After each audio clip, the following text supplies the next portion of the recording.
आज आम आसीचे सुबला ग्राम को ये सुबला ग्राम अनंत आश्रम यह आम अनंत आश्रम कहीपर ना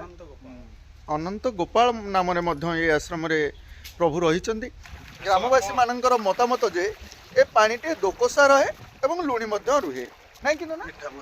मीठा रुहे लुणी रुहे समय समय ये सब घटना घटव बोली कही रखुच्च जेहेतु बंगोपसागर उपकूल आज्ञा से ये सब घटुची ए नदी द्वारा आपण मैंने कौन उपकृत होती कहे साधारण लोक मैंने माछ धरती सेपटे चाषबास भी डंगा फंगा पारि जाती सेपट अपर पार्श्वर कौ गाँ गोखागटी षाठीबाटी खेड़ागणी बरगंधा दस मौजा जो सेपटे भी चाषबास जमी अच्छी सब चाष करने नदी पारि हो जाती नदी पार होगापी आम तो कौन से पोल ना ब्रिज तो ना आम बोट साहय डंगा साहय पार हो कहीं जेहेतु नदी आम भटभटी हो डंगा हो लाइफ जैकेट व्यवहार रखा आज्ञा जेहेतु नदी पार हवा हाँ आज्ञा बहुत बहुत धन्यवाद आम यही ग्रामवासी माने माँ मैंने किसी अच्छा किसी आलोचना रखा माँ मान सुंदर पाहाच मान सब कर दि जाऊँगी आम ग्रामवासी कहीं आम किसी दिन तलू जाणी आसुले नदी में कुंभीर मान रोच कहीं माँ नदी में कुंभीर रुहति ना अच्छा ये जो नदी में कौन कुंभीर अच्छा जदि गाधेबा आसबे पाहाचर उपर भाग में रही गाधेवाई किसी लेखा रोचे आसतु माँ किसी आलोचना रखा ये विषय में जाना कि आम जाचे नदीर उपकूलवर्ती अंचल हो बन्या पीड़ित अंचल ए स्थारे बन्या किपर कौन हुए टी कहे बन्या हुए एबे बन्या होची एटी तो पत्थर स्पर अच्छी पत्थर नहीं पत्थर स्पर हैला परे एटी तो आम देखुचु पत्थर स्पर रोड पाखु जाऊँगी अच्छा जा हो आउ टिके उच्चा हम बोली जहाँ आम आशा रखुचु नहीं कि अच्छा नदी विषय टिके कहबे कि असुविधा होची नहीं कि अच्छा नदी आपण सतर्क रहिले कुंभीर कहीं नब लुणा हो महानदी हो नदी आम जल पाई परुचे मीठा नदी आम चाषबास कृषि जातीय द्रव्य उत्पादन कर मौजूद परिमाण खाद्य रखी पारुचे जदि ए नदी आमर न रहिबो आमर असुविधा हबो ना खाद्य पेय असुविधा हबो बंधु समुद्र मंथन लक्ष्मी कौटू आसते लक्ष्मी पिता किए वरुण वरुण देव कन्या आम जानले माँ लक्ष्मी जदि वरुण देव कन्या होती आपण जड़े जड़े माँ लक्ष्मी आम ये समाज पाई कौन सब कार्य कर आसुचे से विषय माँ मैंने कहे नारी मैंने जो समय शिक्षार अधिकार पाई नथिले सेतबेले किपरि चलुथिले से कथा आम जानते एबे आपण माने सब पढ़ी आसी पिलामानकु पढ़ाउछन्ती नारी एते शिक्षित होला परे वर्तमान कौन करूछन हम वर्तमान निज गोडे निजे ठिया है अच्छा निज परिवार भी भल से गढ़ी पार प्रतिपोषण करि परछन्ती कौन सब करी क्रिया आज्ञा से विषय टे कहिबे आम विभिन्न प्रकार स्वयं सहायक गोष्ठी गठन करूँ से स्वयं सहायक गोष्ठी विभिन्न प्रकार जिनिस भी उत्पादन कर बाहर नहीं बिक्री गरीब लोक मैंने अच्छा से पैसा पत्र असुविधा भी लोन दे दि जाऊँगी से विभिन्न प्रकार पशुपालन भल मंद कर परिवार प्रतिपोषण कर तेणुक आम सरकारी भी आमको किसी सहायता दे जाओ एते सुंदर कार्य एबे करूछ आमे जेमती घर कोणरे लुचि रहिथिलु जेतीटा स्कोप पाउ नथिलु एबे समस्ते सब चांस दउचंदी गवर्नमेंट तरफ रु किछि सहायता मिलुछि मां आपण माने घरे लुचि रहउतले बोली जो कथा कहउचंदी घरे काई लुचि रहउतले सेतो बळे सेमती सिचुएशन थिला अशिक्षित लोक थिले बुझावणा भूलभाल थिला बहु जाई बाहर रहिबे बाहर को बाहरिबेनी उड़ुना मध्य बहुत रखिबे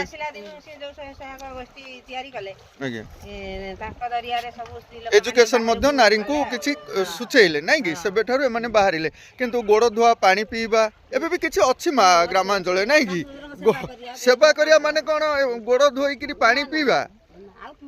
हाँ आउ पीउना से प्रथाटी आपण भल भाव रखी नै कि भारतर श्रेष्ठ पुस्तक श्रेष्ठ पुस्तक कौन संविधान नहीं कि तो संविधान कौन अच्छी जानते वोमेन्स राइट्स समानता अधिकार आपन को किए देइछि संविधान देइछि माँ आपन जो 15-16 वर्ष तलू फेरुचंदी ता पूर्व को आउटे फेरंतु से विषय आम चर्चा रखुले तो संविधान आमको जो नारी शक्ति को उजागर करिसेंती से संविधान को पढ़ंतु संविधान को भल भाव पढ़िला परे हुए तो आपण जानी परिबे पुओ झीर समानता कौन सब रही नहीं कि हाँ माँ बहुत बहुत धन्यवाद अनंत आश्रम गठित है ये अनंत आश्रम किंवदंती कौन सब अच्छी से विषय आसतु आलोचना रखा जाना कि माँ वृंदावती जे अनंत सम्मुख गृह में सर्वप्रथम माँ वृंदावती को पूजा अर्चना करूँ आसतु ये हूँ आमर से अनंत आश्रम अनंत राधाकृष्ण ये पूजा पाई आसुंच ये होती आमर से अनंत गादी नाम राधाकृष्ण आसतु जानिबा ए विषय कि अनंत मंदिर रे अति सुंदर वार्ता मान सब खोदित होइछि आस जानिबा किछि कौन क्यों जिनिस आम फेरी पाइबा नहीं ताहार एक सुंदर वार्ता हजि जाइथिबा संपत्ति भूली जाइथिबा विद्या और खराब होइथिबा स्वास्थ्य पुणी थरे फेरी हुए किंतु बीती जाइथिबा समय कदापि फेरी आसे नहीं दुनिया रे जेते प्रकार भय रही बदनाम होउछि सबुठारु बड़ भय यही बदनाम ठारू दूरे रुह जीवन रे ज्ञानर अन्वेषण कदापि शेष हेबा कथा नुहे जदि ताहा नहेला तेबे जीवन थाई भी लाभ नहीं परी ज्ञान ताकू आमे जेते आहरण करिबा से सेते ही बढ़ी थाए स्नेहर भंडार एमिति भाव रे गढ़ा जे जेते बांटिले भी खाली हुए नहीं उपयुक्त समय रे जे भल कथा कहे नहीं से मुक सहित समान अटे तीनोटी जिनिस रे मन लगाइले उन्नति हुए ईश्वर परिश्रम और विद्या मनीष घर बदलाई थाए वस्त्र बदलाई थाए संपर्क बदलाई थाए तथापि दुखी थाए कहीं ना निज स्वभाव बदलाई पारे नहीं बहुत सुंदर वार्ता रही आज्ञा निज स्वभाव को जदि आम बदलाई दबा ताहले निजे आम सुखी हो पार सभास्थले पक्षपात करे जो जन मृत्यु अंते से व्यक्ति को नरके नहीं स्थान सभास्थले पक्षपात आजिकाली तो किपरि सभा होउची आमे भल भाव रे ग्रामीण सभ्यता को मध्य अनुधान करिछु जानि पारुछु आपण माने मध्य विचार करंतु एही तीन जन को सर्वदा दया करिबा उचित बालक भिखारी और पागल धर्मरु ज्ञान ज्ञानरु भाव भावरु भल पाइबा ये समस्त सुदर्शन रु प्राप्त होता है तेणु एठारु आमे जानिले धर्मर अर्थ हेउची ज्ञान परमेश्वर समस्त विराजमान करिथिबा हेतु समस्ते श्रद्धा और सम्मान रे अधिकारी तुम्हें जगतर सेवा कर ईश्वर जगतर एवं तुमर कल्याण करेंगे ये गोटे कथा देखिपे परमेश्वर समस्त विराजमान करिथिबा हेतु समस्ते श्रद्धा और सम्मान अधिकारी नहीं बंधु ये सुंदर वार्ताटे रही परमेश्वर पाखरे जदि समस्ते समान ये ग्रामांचल रे मनुष्य भितर तफात कहीं आसूची पार्थक्य कहीं आसूची से विषय कह आज्ञा प्रत्येक मनीष भगवान गोटे अंश किंतु ये जो वर्ण माध्यम आम जाकि छुआ अछुआ भेदभाव माध्यम जो मनुष्य को बांटी कुंटी देइछे यह कहीं करें आम आज्ञा भगवान तो ता करना आम कहीं ये सब कर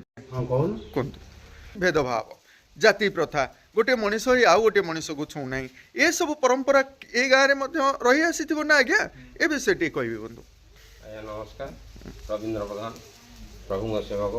आप जाति प्रथा कहले जाति प्रथा आरंभ नहीं एबे भी नहीं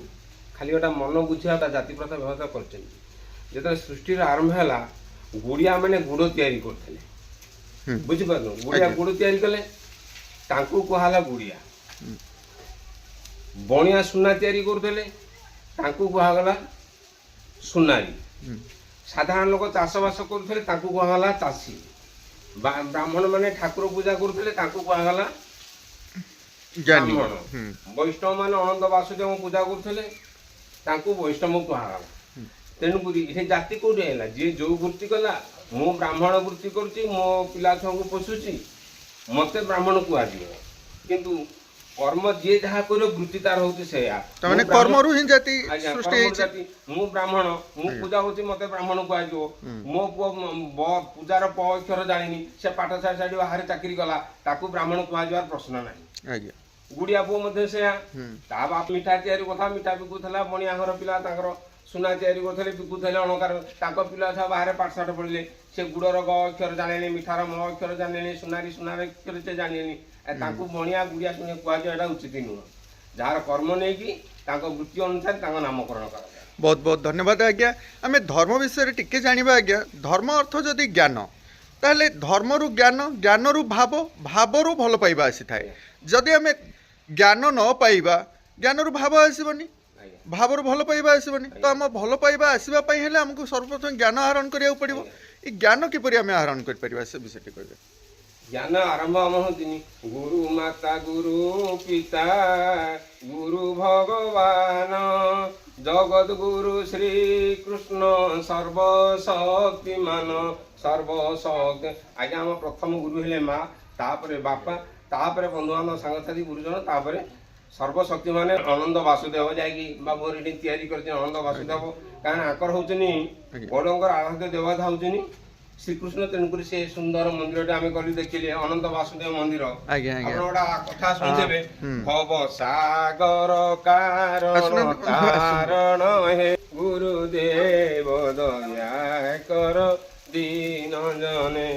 कथार अच्छी प्रभु जहाँ न करेंगे गुरु से करें तर बंगलार गोटा कथा अच्छी कृष्ण रुष्ट हेले गुरु रखिते पारे गुरु रुष्ट हेले कृष्ण रखिते न पारे से प्राय गौड़ मान आराध्य देवता होचनी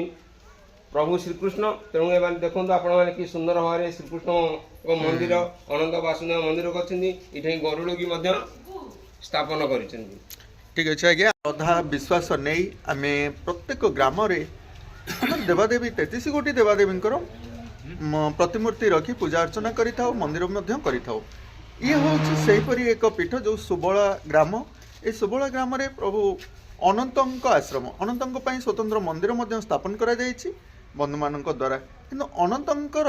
अलौकिक शक्ति किछि थिला ना अनंत किपरि ए स्थान रे आसिले तांकर आविर्भाव किपरि हैला से विषय बंधुଙ୍କ सह कथा साधु सन्त मैंने जो बसी जाती जो रुहति से मठ मंदिर गढ़ी उठे जमती दारू को जगी रही अनंत सेमती ये जगह को ठीक मंदिर पूर्व अनंत जगी रही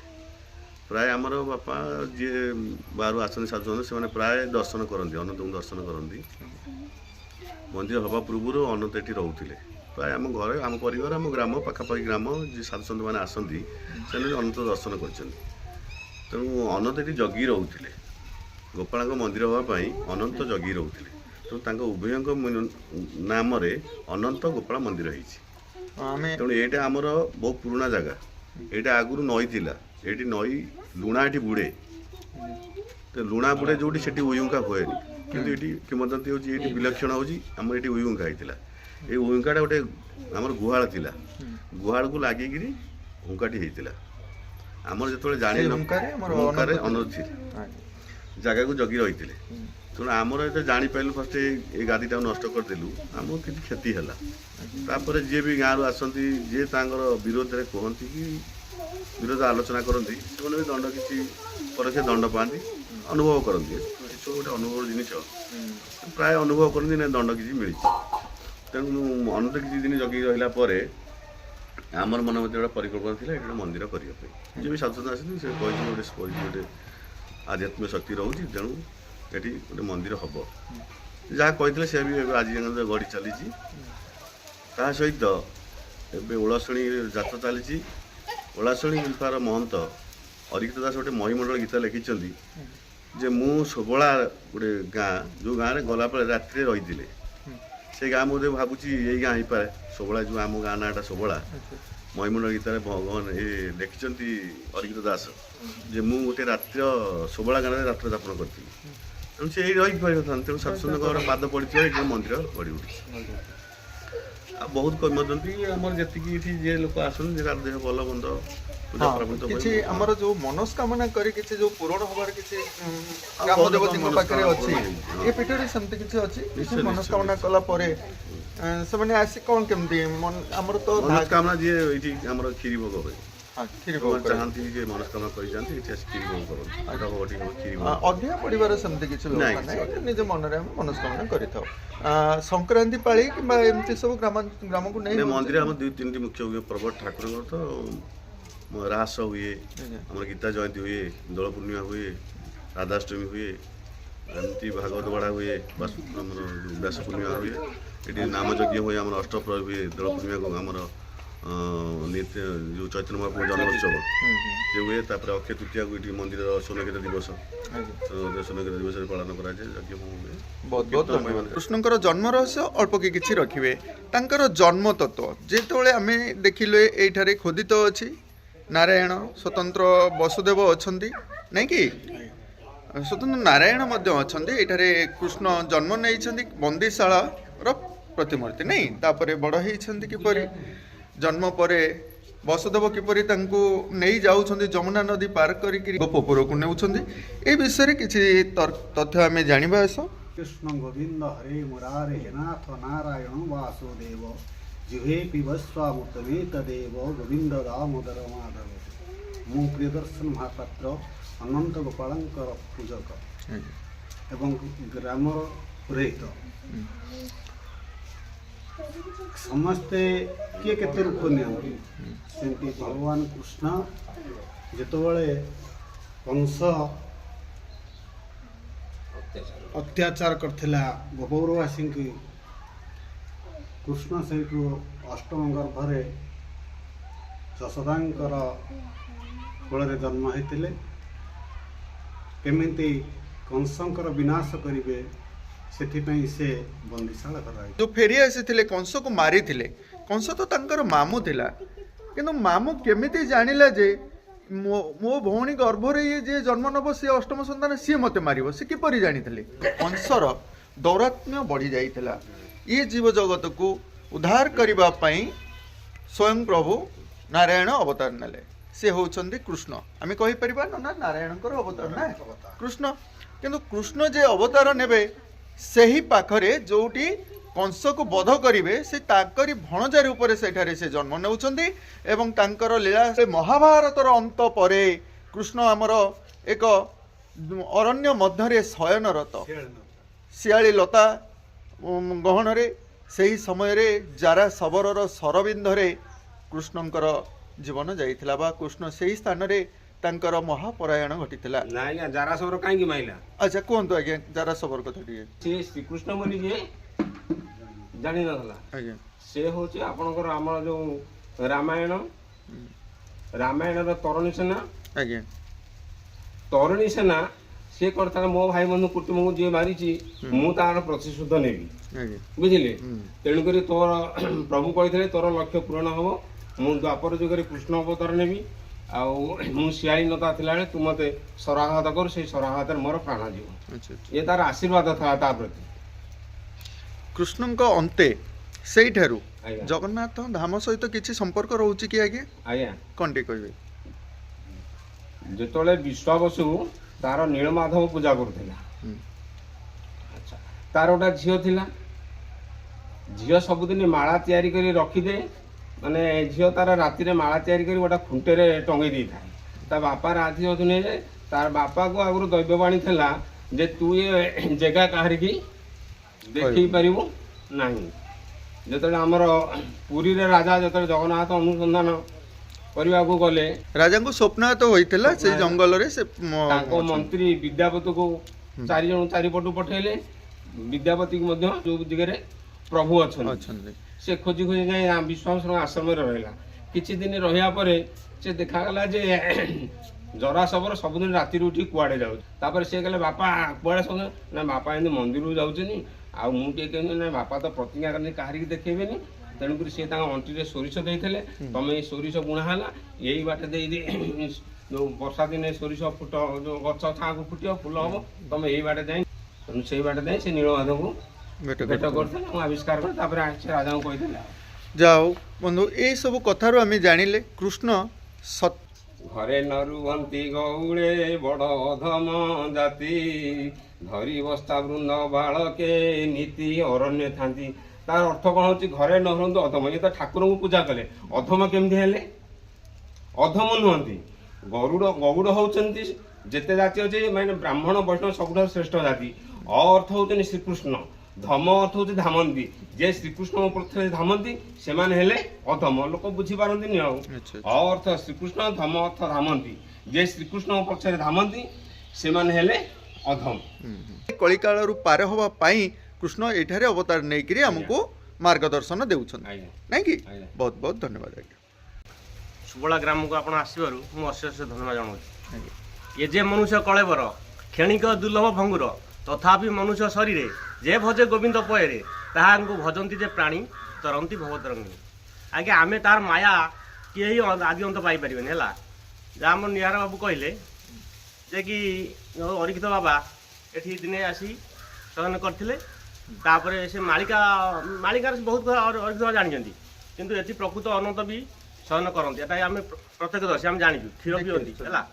ସବୁ ଜିନିଷ ଆମେ ଜାଣିଛୁ। ନାଇଁ କ୍ଷୀର ପିଅନ୍ତି ବୋଲି ଆପଣ ମାନେ ଯୋଉ ମାନସିକ କରି ଆଣିକିରି କିଛି ବାର ସେମିତି ଥାଏ କି, ଯେମିତି ଆମେ ଗୁରୁବାରେ ଯାଇଥାଉ କି ସୋମବାରେ ଶିବ ମନ୍ଦିର ଯାଇଥାଉ, ସେମିତି ବାର ନାହିଁ, ମାନେ ଭକ୍ତି ଭାବରେ ପ୍ରତ୍ୟେକ ଦିନ ବାହାରିଥାନ୍ତି? ହଁ ଭାବରେ ଭକ୍ତି ଲାଗି ଆଚ୍ଛା ଆଚ୍ଛା। ଅନନ୍ତ ଆସନ୍ତି, କ୍ଷୀର ପିଇ ଯାଆନ୍ତି। ସତ କଥା, ଏଟା ଆମେ ବି ପ୍ରତ୍ୟକ୍ଷଦର୍ଶୀ। କିନ୍ତୁ ଏଇ ଆମର ବିଶ୍ୱାସ ଆସିଲା ଅନନ୍ତ ଯେ ସ୍ୱୟଂ ଭଗବାନ ଷୋହଳା ଗାଁରେ ମାନେ ବିଦ୍ୟମାନ ଅଛନ୍ତି। ଆମେ ସେଥିପାଇଁ ଆମେ ଏଇ ମାନେ ଅନୁଷ୍ଠାନ ନାଁରେ ଏଇ ଅନନ୍ତ ମାନେ ଅନନ୍ତ ଗୋପାଳ ରାମ ନାଟ୍ୟ ଗୋଟେ ଛୋଟିଆ ଅନୁଷ୍ଠାନ କରିଛୁ। ଆମେ ରାମ ଲୀଳା ଆମେ କରୁଛୁ, ମୁଁ ସେଥିରେ ରାମ ରୋଲ କରେ। ରାମ ଚରିତ୍ରରେ ଆପଣ ଅଭିନୟ କରୁଛନ୍ତି। ଯେତେବେଳେ ପିତାଙ୍କୁ ମେଲାଣି ମାଗି ଅନ୍ତପୁର ଗଲେ, ମାତାଙ୍କ ଚରଣେ ରାମ ଲକ୍ଷ୍ମଣ ମିଳେ, ଲକ୍ଷ୍ମଣ ମିଳେ। ଯେତେବେଳେ ରାମଚନ୍ଦ୍ର ଯାଉଛନ୍ତି ମାତାଙ୍କ କତିକି ମାନେ ଆଶୀର୍ବାଦ ପାଇଁ, ଆଉ ପଦେ ଆପଣଙ୍କୁ ମୁଁ କହୁଛି। ମାତାଙ୍କୁ ମେଲାଣି ମାଗି ତହୁ ଚଳିଗଲେ, ବିଶ୍ୱାମିତ୍ର ପାଦେ ଯାଇ ନମସ୍କାର କଲେ। ମାତାଙ୍କୁ ମେଲାଣି ମାଗି ତହୁ ଚଳିଗଲେ, ବିଶ୍ୱାମିତ୍ର ପାଦେ ରାମ ନମସ୍କାର କଲେ। ଯେତେବେଳେ ମାତାଙ୍କୁ ମେଲାଣି ମାଗି ଯାଉଛନ୍ତି, ମାତା କହୁଛି ରାମ ଲକ୍ଷ୍ମଣ ତମେ ଛୋଟ ପିଲା, ତମେ ଯେ ରାକ୍ଷସ ମାନଙ୍କୁ ମାରିପାରିବ ନାହିଁ। କିନ୍ତୁ ସେତେବେଳେ ମାନେ ରାମ କହୁଛନ୍ତି ମା ପଛ ଘୁଞ୍ଚା ନାହିଁ ବୀରର ଜାତ କେହି, ନମରେ ସେ କେବେ ପ୍ରାଣ ମା। ଆମର ଜନ୍ମ ହେଇଛି ମାନେ ଆମେ ରାକ୍ଷସ ମାନଙ୍କୁ ଦମନ କରିବୁ। ଜ୍ଞାନର ଆଲୋଚନା ରଖୁଛୁ। ଯଦି ଆପଣମାନଙ୍କୁ ଭଲ ଲାଗୁଛି ଏ ଭିଡ଼ିଓକୁ ଆପଣମାନେ ଲାଇକ୍ ସେୟାର କରନ୍ତୁ। ଆଗକୁ ମଧ୍ୟ ଆମେ ଏହିପରି ଅନେକ ଭିଡ଼ିଓ ମାନ ଆପଣଙ୍କୁ ଭେଟିଦେବୁ। ଆଜିର ଭିଡ଼ିଓଟିକୁ ଏଇଠି ଆମେ ଶେଷ କରୁଛୁ। ବହୁତ ବହୁତ ଧନ୍ୟବାଦ।